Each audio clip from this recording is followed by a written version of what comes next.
Chapter 4. Maddie sat at her terminal surfing the web. Boring. There has to be a better way. Sarah unexpectedly bounced into the cubicle and hollered, "Lunch! Let's go, you!" Maddie jumped from her chair, knocking over her half-filled coffee cup. "Ah, damn!"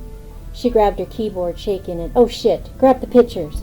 Sarah reached for the tissue and started dabbing at the spilled coffee. "You're such a klutz, girl. Whatever am I going to do with you?" "I don't know, maybe an etiquette class?" Maddie had her hair pulled back, no makeup, and wore glasses with dark, thick rims. She wore baggy black slacks and a white buttoned shirt with a black pullover V-neck sweater, very plain Jane style. Sarah, however, was very hip, with tight blue shimmering slacks that showed off her tummy and her new belly ring. Her knit top was almost not a top at all, and she wore more jewelry than a jewelry consultant. She also had a nose ring and several earrings. As Maddie bent over in front of her to clean the spill, she couldn't help but comment, "Don't all those holes hurt?" "Oh, come on, Jewel, give me a break, will ya? I'd rather be full of holes than a klutz." They both laughed as the trash can soon filled with coffee-soaked tissue.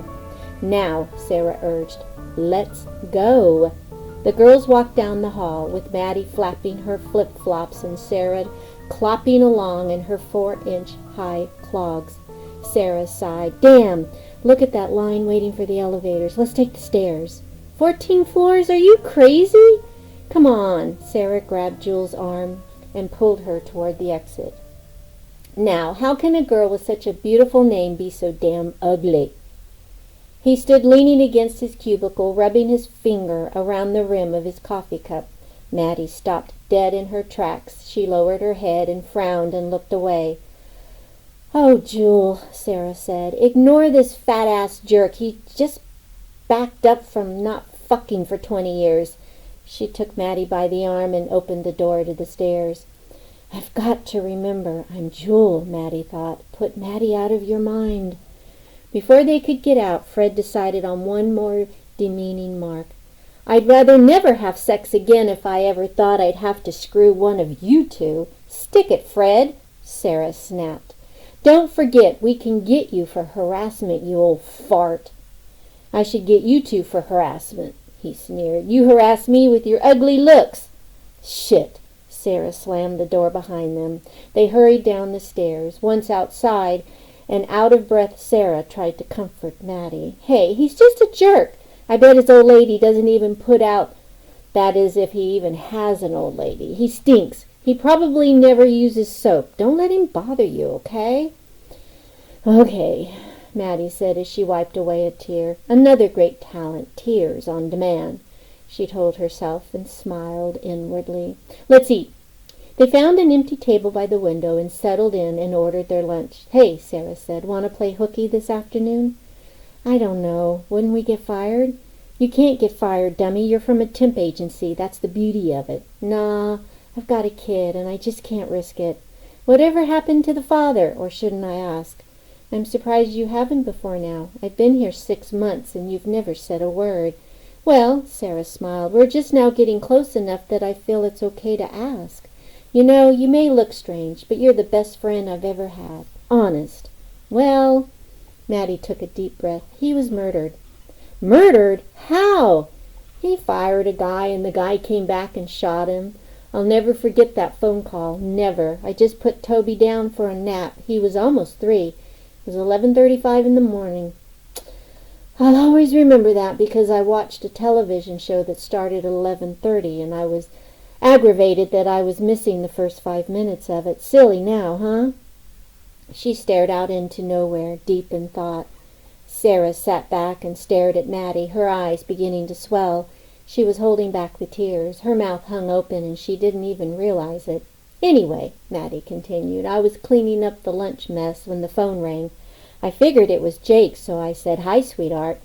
She was remembering now about the times he'd come home for lunch and didn't get much food in his stomach because they were busy doing other things, private bedroom things, and he'd then have to stop by a fast food restaurant on his way back to work. This would make her laugh because he was embarrassed to tell people why he hadn't gotten fed at home. Tears rolled down her cheeks. Sarah's tears. began, too. Maddie got a hold of herself. It was the bank calling, one of the tellers. Linda, I believe that was her name. She was crying and yelling that Jake had been shot. I didn't believe it at first. I thought it was a crank call. The doorbell rang about that same time. When I turned around, I knew. I had the cordless in my hand, and so I walked toward the front door. I saw the police car out front, but I never made it to that door. I must have collapsed on the floor. The next thing I remember was my brother talking to me. I was in the hospital. I guess I had some kind of a breakdown or something. I'd been out of it for about 2 days. Oh, my God. Jewel, I'm so sorry. Sarah was crying quietly now. It's okay. Believe it or not, you do get beyond it. You never forget, but you do live on. Now I wished I hadn't asked. I need to talk about it, Sarah. She reached for Sarah's hand. I don't tell many people because they take it wrong and then try to avoid me because they don't know what to say. Just be my friend and listen when I need to talk. I know I can tell you anything. Yeah, you can. Honest. They used the remainder of their lunch crying and talking. They shared feelings about losing their mothers when they were young. Maddie told stories about her father and how she never saw him anymore because of his drinking and how close she was to her brother. Sarah talked about her ex-husband and how he used to beat her until she passed out and how thankful she was that they'd never had any children. Sarah told Maddie that she figured she was going through her second childhood. They shared so many things that day. And although Maddie told the truth about her family, she knew what she could tell Sarah and what she couldn't. Maddie found that if she kept her life story the same, it was easier to fake an identity because the past would be the real one. She really didn't lose her mother at age 10, and her father did drink, and she never saw him. It was also true that she did love her brother very much. That afternoon in Maddie's cubicle, it passed quickly. Maddie and Sarah bounced emails back and forth all afternoon, revealing their most personal ideas and feelings. They became closer that day, closer than Maddie had become to anyone in many years. Other than Toby, she really did like Sarah.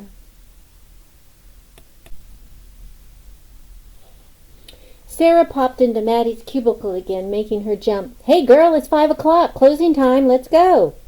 Can't. Gotta put in some OT. Sorry, you go ahead. I'll be here till after 7 at least. What about Toby? Neighbor will watch him. Hey, he's 5 now, remember? He's a big boy anyway. She's going to order pizza for them and rent a movie. Toby will think he's died and gone to heaven. Okay, if you say so. But don't work too hard. If we were on the same project, I'd stay and help. That's okay. See ya. An hour passed, and Maddie felt the need to stand and stretch. It sure got quiet after everyone left. She took out her pad and pencil and began to take her notes. She had to write down every camera position and what could be caught on film. She knew the tape didn't run continuously, but would switch from one camera to another.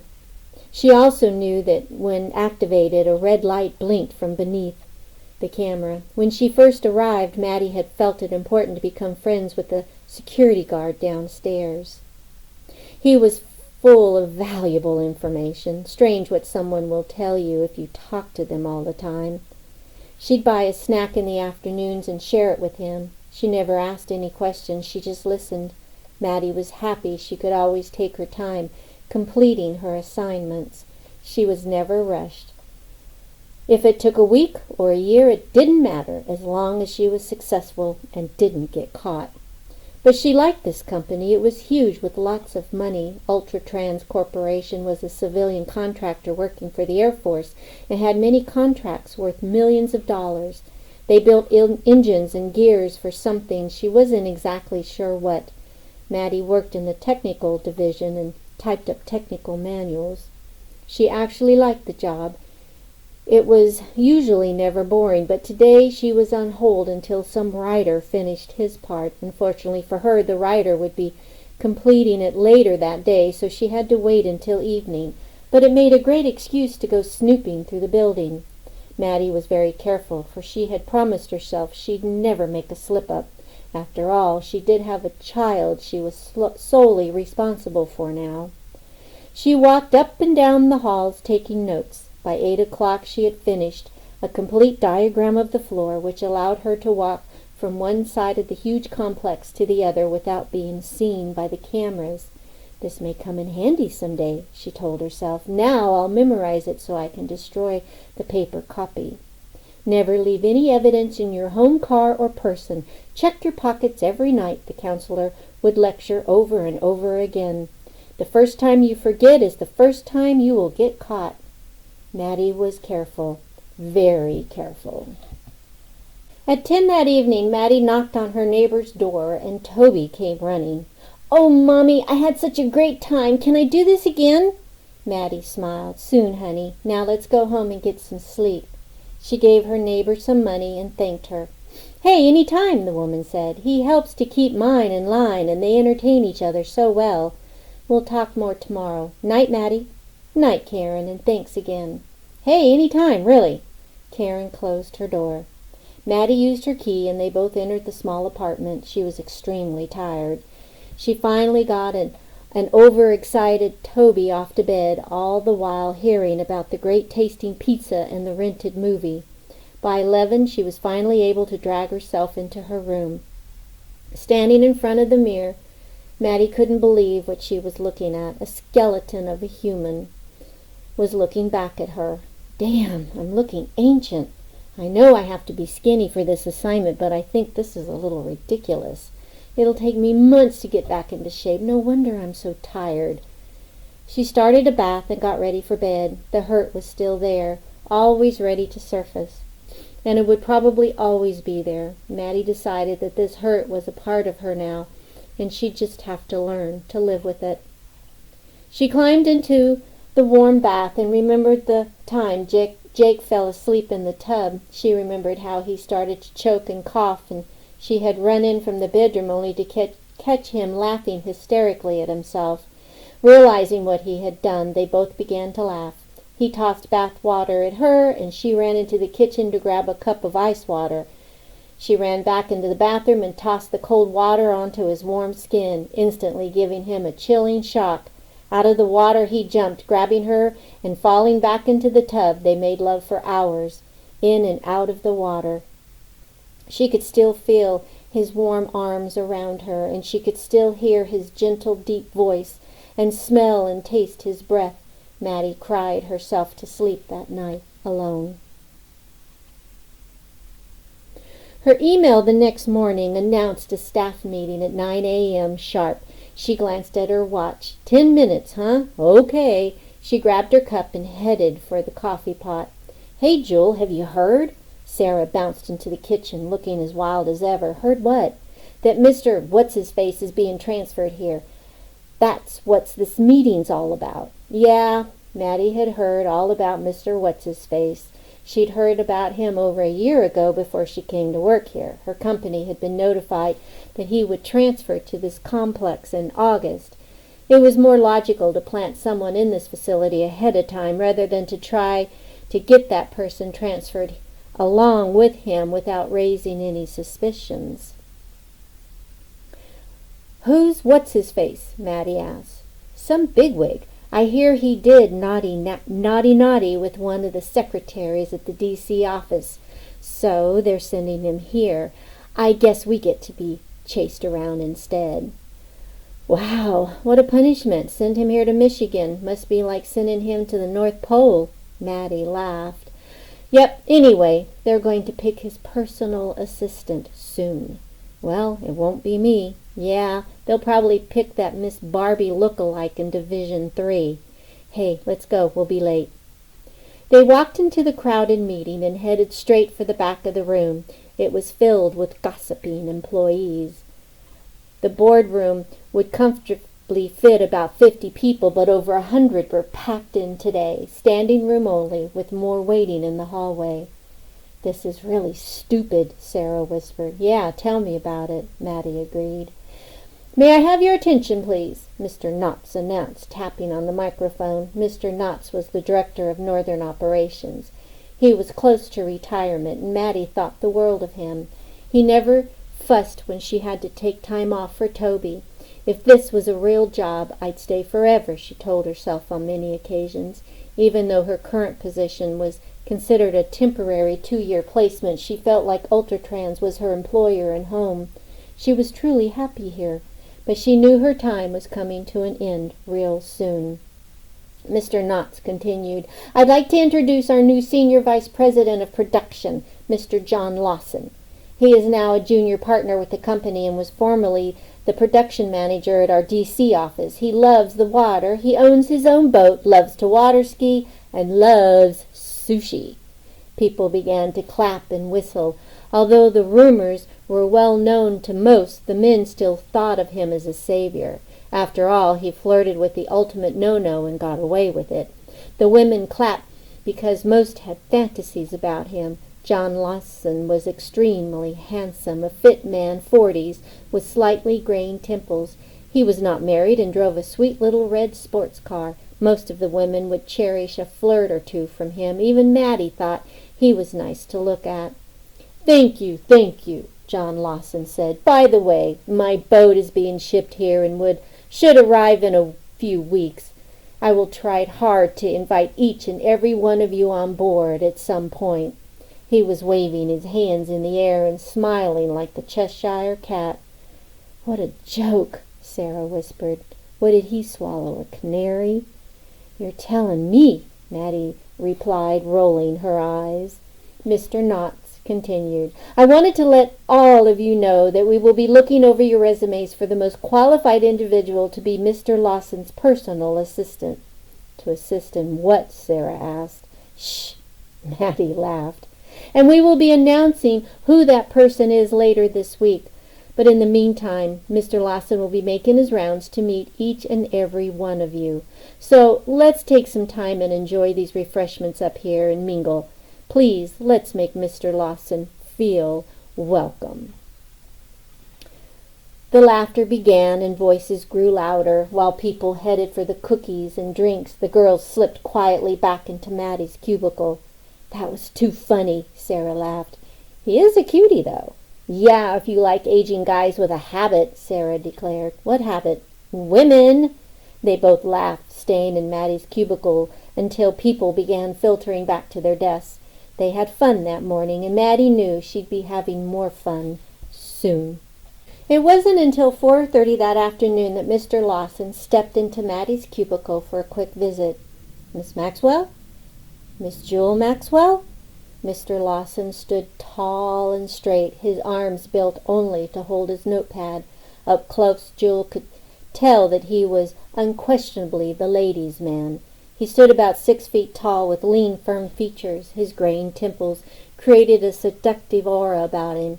His dress was immaculate, a light blue pinstrip, with the ever so light tint of a silver red tie. He was almost handsome. Yes, sir. Maddie stood to greet him properly. She smiled and used her index finger to raise her thick, heavy black glasses. Then she held her hands in front of her, elbows locked, and looked down toward the floor as though shy and solitary. I must say your resume is very impressive, but I understand that you are not an Ultratrans employee. Is that correct? He asked, hoping and praying the answer was yes.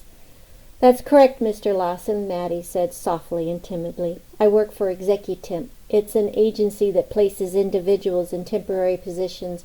I'm here on a 2-year assignment as a typist. Well, I guess I'll move on then, thank you. His musk aftershave lingered when he departed. What an invigorating scent, she thought, but what a jerk, too. I can't wait to have my turn with you, Mr. I'm Too Sexy attitude. As she turned to sit back down, in glided Sarah. Hey, girl, how'd it go? He brushed me off faster than a piece of lint on his pretty coat sleeve. Same here. I guess we're just not as tight. They both giggled, and Sarah said, Hey, let's get ready to go home. I'm tired. Sarah, what would you say if I told you that I sent my resume to a company in Florida? What? Why? It's too cold here for Toby. He got so sick last winter. I'm really afraid to stay here another year. Don't leave me, Jewel. You're the only friend I have. Come with me. Yeah, right. I'll come with you. That's a good one. The girls gathered their things and hurried to beat the rush on the roads. Mr. Lawson, don't argue about this with me. I'm sorry you disagree, but you're here because of what occurred in D.C., New York, and Los Angeles. I do not and will not have it happening here. Mr. Knotts gave John Lawson the if looks could kill look and continued. I just don't understand it, John. Keep your goddamn zipper in the up position. You've cost this company millions already. We cannot afford to pay another young lady. Keep her mouth shut. If the investors only knew the total price of your indiscretions. You're making this sound worse than it really is, Dennis. I only wanted to show those ladies a wonderful time on the town. That's all. But the excuse didn't pass the test with Dennis Knotts. I'm warning you, John, it will not happen here. And to make sure it doesn't, the company has made an offer to Miss Jewel Maxwell as the assistant administrator for operations. She will be your personal assistant, John. Maybe someone who doesn't tickle your fancy will be our safest bet. John Lawson remembered the young lady, plain and skinny, and those glasses made her eyes look 100 times bigger than they really were. Terrific. I'm now being assisted by Miss Bug-Eyes. That's enough, John. You should be happy you're not in the unemployment line talking to Miss Bug-Eyes there. Lawson stood and walked to Knotts. Look here, Mr. Knotts. Although I'm a junior partner, my father is one of the major owners. I'll go along with this for a while, but when I'm ready, I will replace Miss Bug-Eyes with someone who does tickle me. Got it? Unless Miss Bug-Eyes might want to have some fun, if we remove those glasses. Knotts held back his comments and stared out the window, watching Sarah and Jewel walk together to their car. They rode together every day. And what a match those two are, he thought. Beauty and the Beast, but which is which? He turned to Lawson. Look, you son of a bitch, you harm one hair on that angel's head, and I will personally see to it that you never harm anyone again. His face was turning red with the growing anger inside of him. He wondered if he should tell Lawson that his father had hand-picked Miss Bug-Eyes personally, but thought better of it. Yeah, right. Lawson left the room with his ego still intact. God, I hate that man, Knotts said out loud. Why did they have to send him here? He picked up the phone and dialed his home number. Sally? Hi, sweetheart. I'm on my way home. What? Yeah, tough day. I'll tell you about it when I get home. What? Yeah, dinner out? That's a great idea. I'll pick you up in about an hour. Get ready, sweetheart. I love you, Sally. He continued talking with his wife, at the same time wondering if everything was going to work out. How could someone like Jewel handle someone like John Lawson? He prayed nothing would happen to Jewel, like what happened in D.C. He worried about Jewel, worried a lot. It had not been easy to do what he had to do, and when they sent this frail little thing to conduct his dirty work, it made him feel overprotective of the precious girl. Now he wished he hadn't placed that order, but it was too late to turn back. Once in motion, the wheels could not be stopped. Maddie arrived home with Toby talking her ear off about his field trip to the zoo that day. She had picked up a movie for them to watch that evening. She opened the door to the apartment, and Toby ran to greet Puffy, their new cat. Puffy was almost a year old and already a great friend and companion to Maddie. Her brother had found Puffy alongside the road in Oklahoma City, dirty, small, frail, and afraid. So during Maddie's last visit home, her brother had presented her with a new pet. Of course, he had cleaned her up a little with a vet visit and had added a pretty little pink bow. At first, Maddie wasn't sure whether she should accept the kitten, but then decided what the heck, why not? So now there were 3 of them again, not exactly the same as the original 3, but at least Puffy was someone to sleep with and talk to. Sometimes Maddie felt that Jake had come back as Puffy to comfort her, but how could that really be? Mommy, is Puffy a boy or a girl? Toby asked, trying to hold Puffy in his little arms. The cat was almost as big as he was now. How will you answer this one? She asked herself. Well, dear, Puffy isn't it now. She smiled and decided on a simpler answer. Actually, Puffy is a girl. We named her Puffy because she looks like a puffy ball of white fur. Will she have babies? Toby's eyes were wide with excitement over the possibility of kittens. Only age 6, and he was already thinking of sex. This is just great. So, what exactly did you do at the zoo today, Toby? She asked. Probably had sex ed, she thought.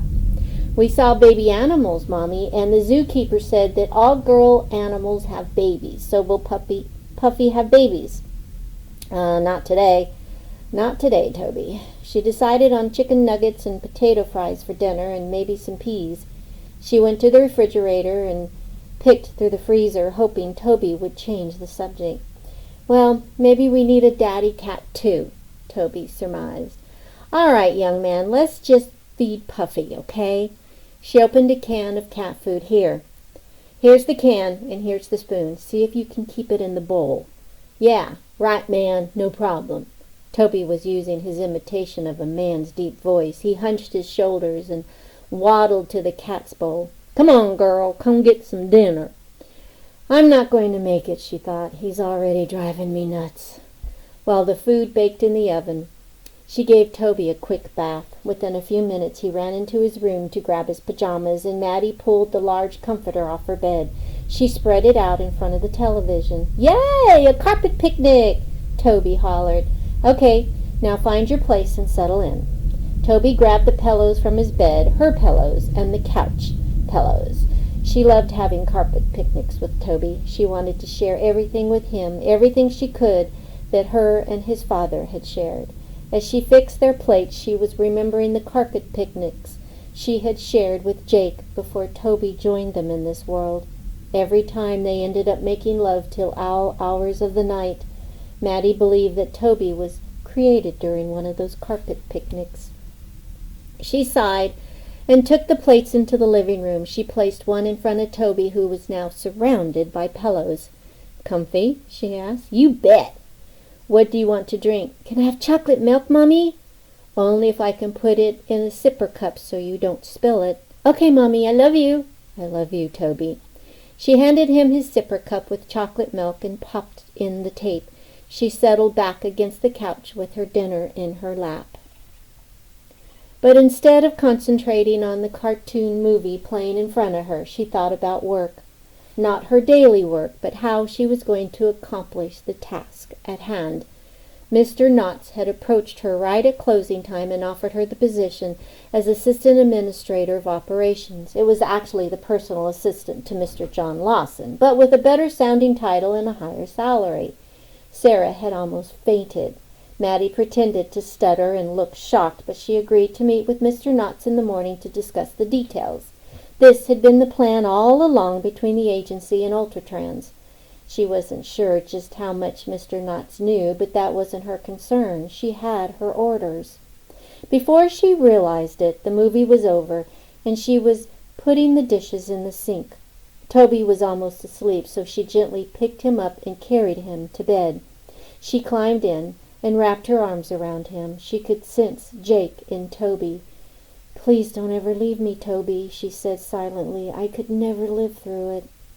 I won't, Toby said from his dreams. I love you, Mommy. I'll live with you forever, I promise. Maddie was shocked. Did she say something out loud instead of inside her head? I must be tired, she thought. That could be deadly one day. I'll have to be more careful. Soon she was sound asleep beside Toby.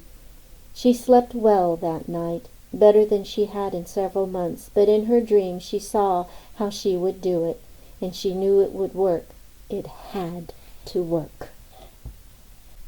Maddie had been in the new position now for about 2 weeks. It was definitely a fun job. She really enjoyed not being in that cubicle any longer, although she missed Sarah's frequent visits. Hey girl, how's life in the big city? Sarah's head peeped around Maddie's door. Come on in and check it out. Wow! Look at that view! And they gave you a raise too? What did you do right? Not real sure, but I'll take it. I bought this new outfit. What do you think? Honestly, makes you look too skinny. Maddie bought clothes several sizes too large in order to make herself look skinnier than she really was, even though she had lost about 30 pounds before taking the assignment. It worked, too. The lost weight made her cheeks shallow, and she looked terrible. A walking, talking human olive oil. "Hey, what's in the box, lady? A present for me?" "No, it's something for Toby from my brother." "Is it his birthday?" "No, just an I'm thinking of you thing." "What a cute picture. I've never seen that one before."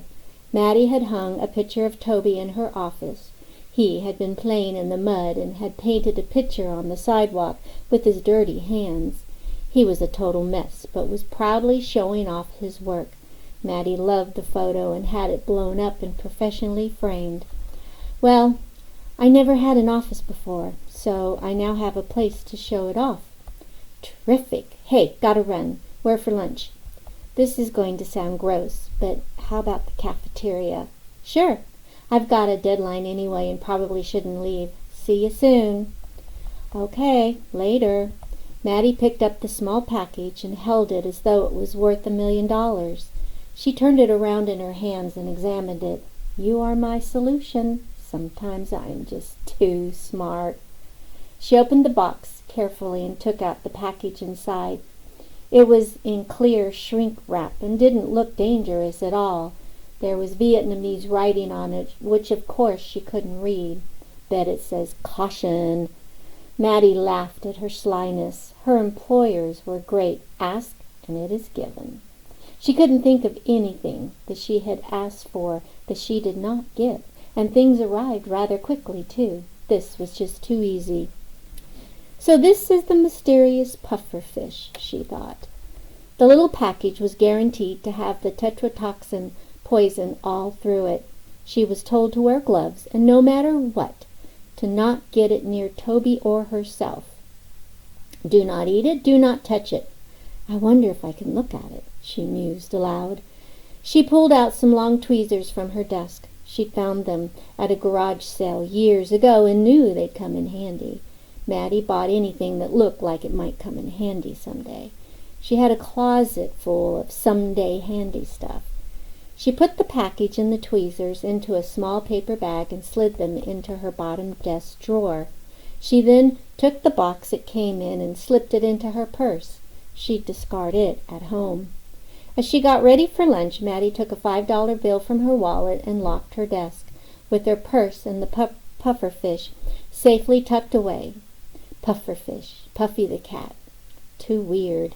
My life is just full of coincidences these days, she thought as she hurried to meet with Sarah.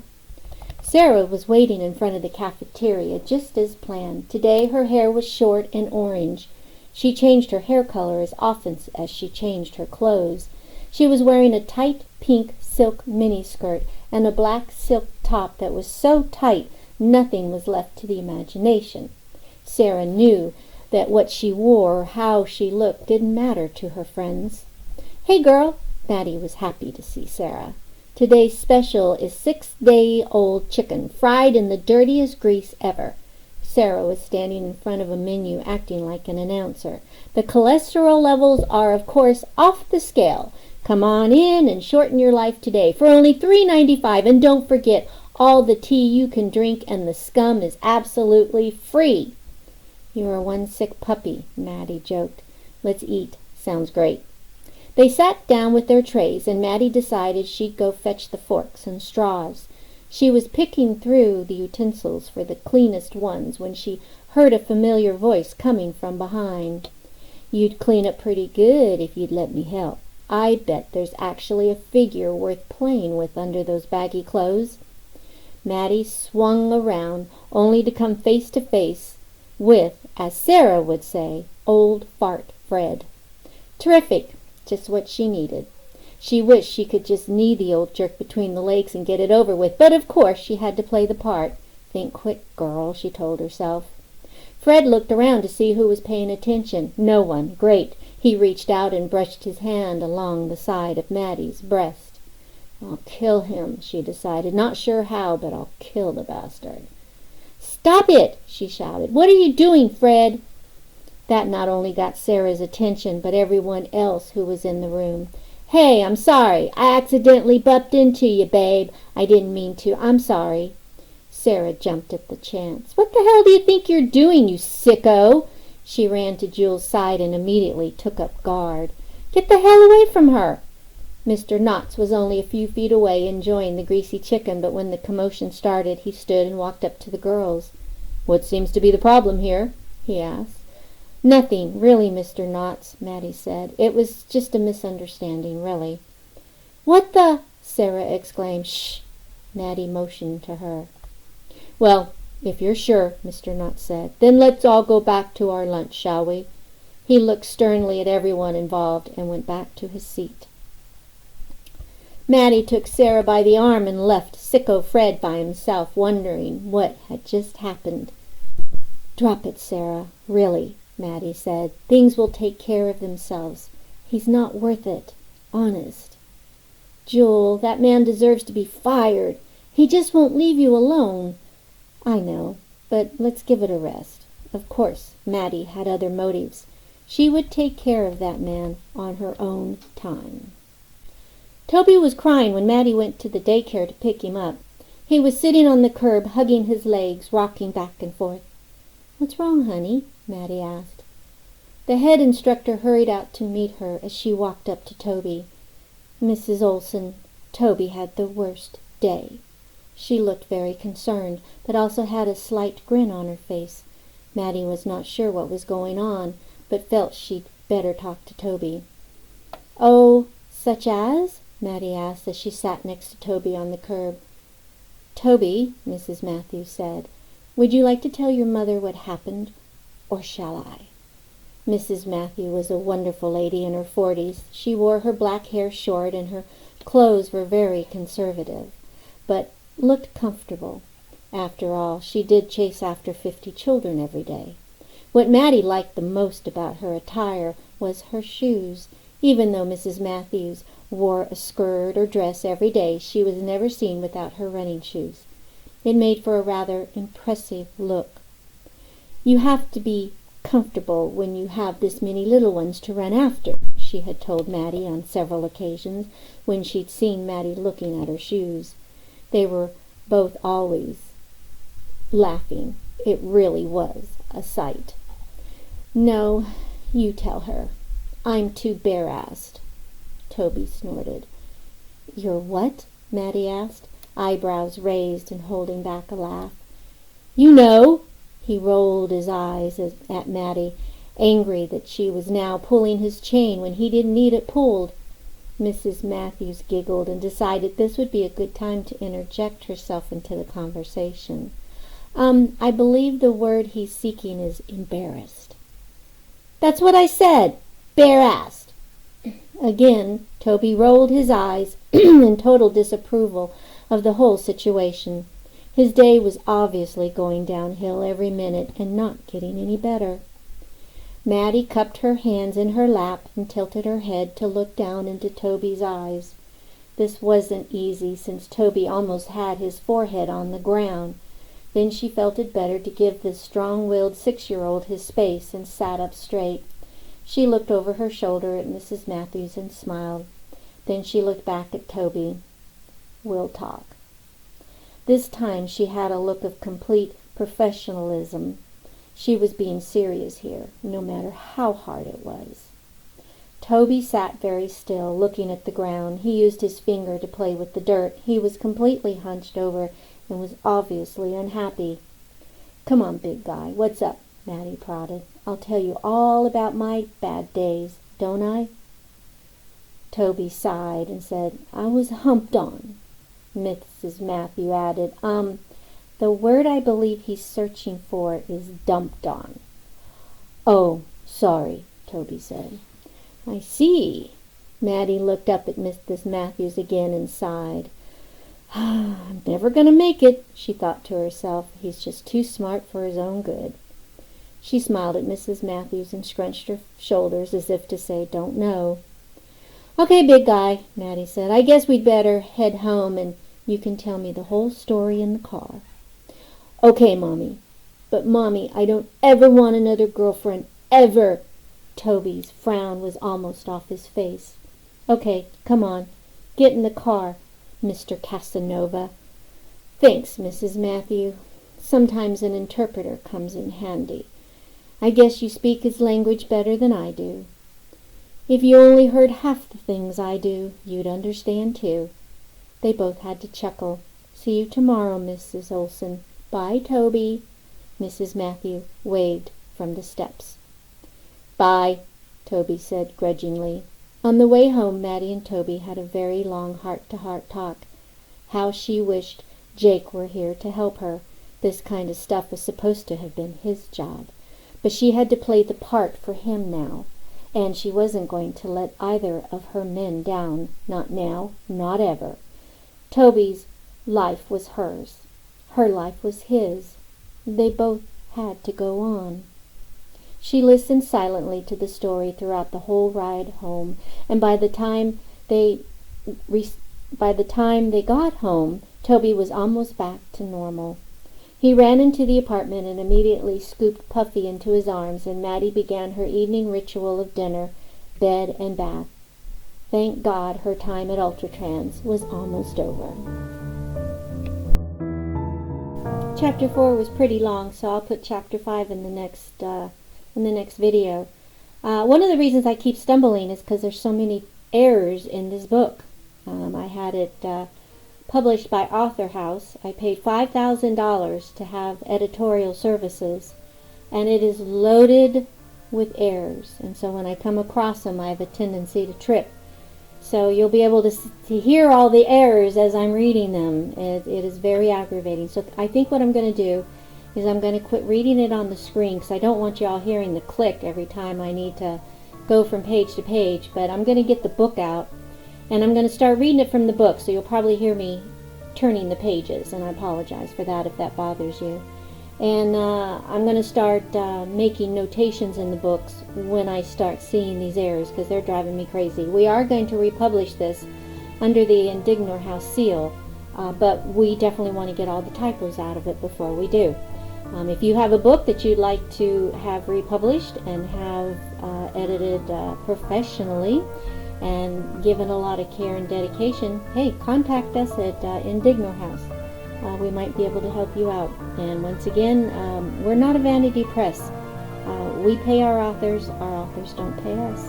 All right, on to the next chapter and the continuing saga of Mattie.